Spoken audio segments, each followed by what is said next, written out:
ஆசீர்வதிக்கும் தேவன் நம்மை ஆசீர்வதிப்பாரே.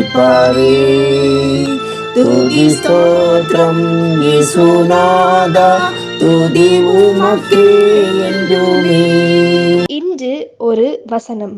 நல்லவன் தன் பிள்ளைகளின் பிள்ளைகளுக்கு சுதந்திரம் வைத்து போகிறான். நீதிமொழிகள் 13:22. அன்புக்குரியவர்களே, பிள்ளைகள் கர்த்தரால் உங்களுக்கு கொடுக்கப்பட்ட பெரிய ஆசீர்வாதம். அவர்கள் உங்களுடைய மனமகிழ்ச்சியாக இருக்கட்டும். உங்களோடு கூட சேர்ந்து கர்த்தரை ஆவியோடும் உண்மையோடும் ஆராதிக்கட்டும். உங்களுக்கு எல்லா விதத்திலும் அவர்கள் பிரயோஜனம் உள்ளவர்களாக விளங்கட்டும். பிள்ளைகளிடத்தில் உண்மையாய் அவர்களுடைய எதிர்காலத்தை குறித்து அக்கறை உள்ளவர்களாக இருங்கள். பிள்ளைகளுக்கு உணவும் படிப்பும் கொடுத்ததோடு பெற்றோர்களுடைய கடமை தீர்ந்து போய்விடுவது இல்லை.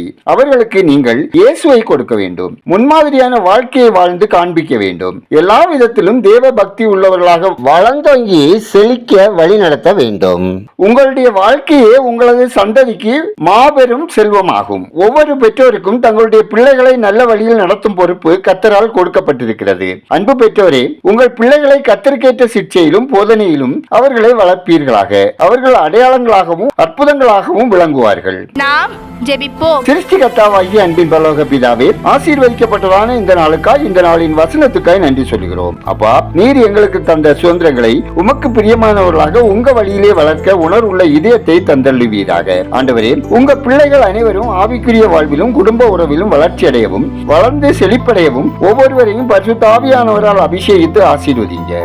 ஆண்டவரே, ஒவ்வொருவரின் வாழ்விலும் ரட்சிப்பின் சந்தோஷமும் பரிசுத்த ஆவியானவரால் வரும் சமாதானமும் நிறைவும் குடும்பங்களில் பெருக ஜெபிக்கிறோம். மனிதன் தனியாக இருப்பது நல்லதல்ல, ஏற்ற துணையை உருவாக்குவேன் என்ற தேவன் திருமணத்துக்காக காத்திருக்கும் பிள்ளைகளுக்கு ஏற்ற வாழ்க்கை துணையை தருவீராக. அப்பா, பிரிந்து வாழுகிற தம்பதியர் வாழ்வில் ஒருவர் குற்றத்தை ஒருவர் மன்னித்து, ஒருவர் பாரத்தை ஒருவர் சுமந்து தேவ அன்பில் நிலைத்திருக்க இணைந்து வாழ கிருபை செய்வீராக. மதுப்பிரியர்கள், போதைக்கு அடிமையானவர்கள், பாலியல் வன்கொடுமையாளர்கள், ஓரினை சேர்க்கைக்காரர்கள் தங்கள் அக்கிரமங்களில் இருந்து பாவ சாப கட்டுகளிலிருந்து விடுதலை பெற வழி நடத்துங்க.